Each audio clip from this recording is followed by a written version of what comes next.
बिल्कुल हिन वक्त मौजूद आहियां बबरलो बाईपास वटि जिते जेको आहे कैनालनि ख़िलाफ़ जेको आहे वॾी तादाद में जेके वकील बिरादरी जो एहतजाज जेको आहे ॿिनि ॾींहंनि खां जारी आहे। वकीलनि जो जोश ऐं जज़्बो जेको आहे उहो नज़र अची रहियो आहे। धरणो जारी आहे ऐं हज़ारनि जी तादाद में जेका आहे उहा रोडनि ते ट्रैफ़िक मौजूदु आहे। ऐं ॿुधाईंदो हलां त वकील बिरादरी पारां जेको आहे इहो चयो वियो आहे त जेसीं ताईं जेको आहे असांजा मुतालबा मंज़ूर नथा कया वञनि, कैनालनि वारो नोटिफिकेशन जेको आहे उहो वापसि नथो वरितो वञे, तेसीं ताईं जेको आहे हीउ धरणो जारी रहंदो। हिन वक़्तु असां वकील बिरादरी जा दोस्त मौजूदु आहिनि, उन्हनि सां असीं ॻाल्हाईंदासीं त उन्हनि जो छा चवणु आहे। साईं इहो ॿुधायो त हीउ जेको धरणो आहे इहो केसि ताईं हलंदो ऐं छा जेको आहे असर जेके आहिनि हिन धरणे खां पोइ जेके आहिनि उहे हुकूमत ते पवनि था ऐं क़ौमी असेंबली में वेठल जेके आहिनि नुमाइंदा जेके आहिनि उहे जेके आहिनि बाक़ाइदा जेके आहिनि उहे लुॾी विया आहिनि। इन हवाले सां तव्हांजो छा चवणु आहे? ॾिसो, सभ खां पहिरियां तव्हांजी महिरबानी, तव्हां हिन असांजे वकीलनि जी जिदोजहद खे तव्हां ज़बरदस्त क़िस्म सां कवरेज ॾियो पिया ऐं कवर कयो पिया। हीउ मसइलो हसास मसइलो आहे तमामु। तव्हां सम्झो था त वकील अदालतूं छॾे करे, पंहिंजा मोर्चा छॾे करे जॾहिं हिते आयो आहे त हिन जी हसासियत खे वकील सम्झे थो त जेसि ताईं तव्हां केनाल वापसि न वठंदा, वकील जेको हिकिड़ो दफ़ो चई छॾींदा आहिनि त तेसि ताईं पूरो जेसि ताईं पंहिंजे कम खे न कंदा आहिनि तेसि ताईं पोइ हिते न हटंदा आहिनि।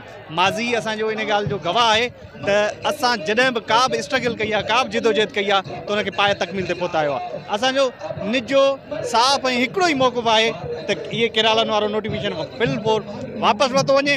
जेसि ताईं केनालनि वारो नोटिफिकेशन वापसि नथो वरितो वञे असां हिते मौजूदु रहंदासीं। जेको आहे वकील बिरादरी जो चवणु आहे त जेको आहे जेसीं ताईं जेको आहे नोटिफिकेशन कैनालनि ख़िलाफ़ जेको नोटिफिकेशन आहे उहो वापसि नथो वरितो वञे, एसी ताईं जेको आहे हीउ धरणो जारी रहंदो। असां सां हिकु वकील दोस्त ॿियो मौजूदु आहे जेके सख़्तु गर्मीअ में जेको आहे हिन पिंडाल में जेके आहिनि उहे मौजूदु आहिनि। जॾहिं त जेको आहे हिननि जे रिहाइश जो जेको आहे उहो बि जेको आहे हितां जे डिस्ट्रिक्ट बार खैरपुर ऐं डिस्ट्रिक्ट बार सखर ऐं जेको आहे Sindh high court bar Sukkur जे जा जेके आहिनि वकील अॻवान जेके आहिनि उहे मेज़बानी करे रहिया आहिनि ऐं जेको आहे वॾी तादाद में जेको आहे शहरी भी हिते मौजूदु आहिनि। ट्रैफ़िक जेका आहे उहा तमामु घणी जेका आहे जाम आहे ऐं चारों तरफ़ जेको आहे उहा मुख़्तलिफ़ रोडनि ते जेके रस्ता कुझु खुलियल हुआ उहे बि जेके आहिनि उहे वकील बिरादरी जेके आहिनि उहे बंदि करा आहिनि। हाणे जेको आहे माण्हू जेका आहे पंधु हलण जो बि जेको आहे उहो रस्तो जेको आहे उहो मौजूदु जेको आहे न आहे ऐं जेको आहे ट्रैफ़िक रोडनि ते हज़ारनि जी तादाद में नज़र अचे थी। असां सां वकील दोस्त मौजूदु आहे, उन सां असीं ॻाल्हाईंदासीं त उन जो छा चवणु आहे। साईं इहो मूंखे ॿुधायो त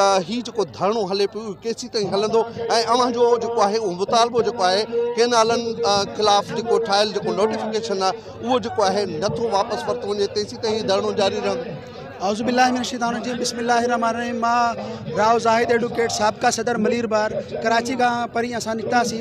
हाणे परी खां अॼु ताईं असां हिते वेठा आहियूं। असांजो मुतालबो सिर्फ़ु हिकिड़ो ई आहे कि नो मोर कनाल्स ऑन इंडस रिवर। सिर्फ मुतालबा यही है हमारा और ये मुतालबा रहेगा और उस वक्त तक मुतालबा होगा जब तक ये नोटिफिकेशन नहीं आता। ये धरना उस वक्त तक ही जारी रहेगा।